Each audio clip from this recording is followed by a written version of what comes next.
السلام علیکم ورحمۃ اللہ وبرکاتہ۔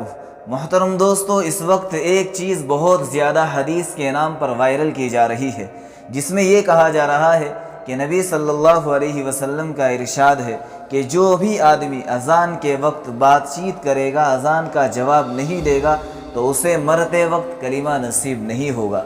اور یہ چیز بہت تیزی کے ساتھ شیئر بھی کی جا رہی ہے، اور لوگوں کو باقاعدہ اس چیز کے بارے میں سمجھایا اور بتایا جا رہا ہے کہ دیکھو، اذان کے وقت بات چیت نہیں کرنی چاہیے۔ اگر اذان کے وقت تم بات چیت کرو گے تو مرتے وقت کلمہ نصیب نہیں ہوگا۔ آئیے دوستو، جانتے ہیں کہ نبی صلی اللہ علیہ وسلم کی ایسی کوئی حدیث ہے یا پھر یہ ایسے ہی رسول اللہ صلی اللہ علیہ وسلم کی طرف کوئی بات جھوٹی منسوب کی جا رہی ہے۔ پہلے تو ہم یہ بات سمجھتے ہیں کہ اچھی طرح سے یہ بات جان لیجئے کہ اذان ایک مکمل دعوت ہے، جس میں لوگوں کو اللہ کی طرف بلایا جاتا ہے، اور اذان کو واقعتاً اذان کا ادب یہ ہے کہ اذان کو غور سے سننا چاہیے، اذان کا جواب دینا چاہیے، اور اذان کے کلمات کو سمجھنا چاہیے کہ ان کلمات کے اندر اللہ تبارک و تعالی ہم سے کیا مطالبہ کر رہے ہیں۔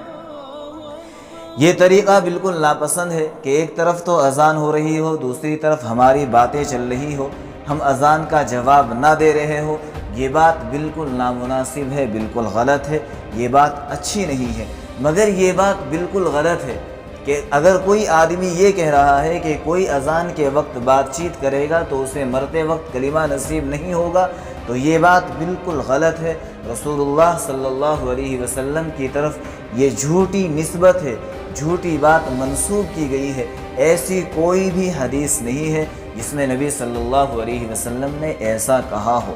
میں پھر یہی کہوں گا کہ ہاں، اذان کا ادب یہی ہے کہ اذان کو غور سے سنا جائے، اس کا جواب دیا جائے، اذان کے وقت بات چیت نہ کی جائے۔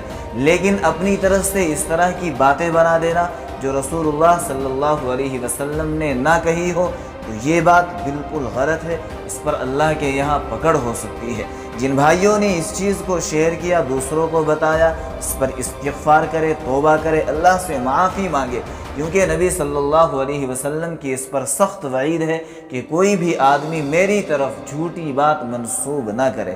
اللہ تعالی ہم سب کو صحیح بات سیکھنے کی، صحیح بات سمجھنے کی، اور سیکھ کر دوسروں تک پہنچانے کی توفیق عطا فرمائے۔ آپ حضرات سے درخواست یہی ہے کہ اس ویڈیو کو زیادہ سے زیادہ لوگوں تک پہنچائے، اور یہ جو اس وقت غلط بات چل رہی ہے، لوگوں کو اس کے بارے میں سمجھایا جائے۔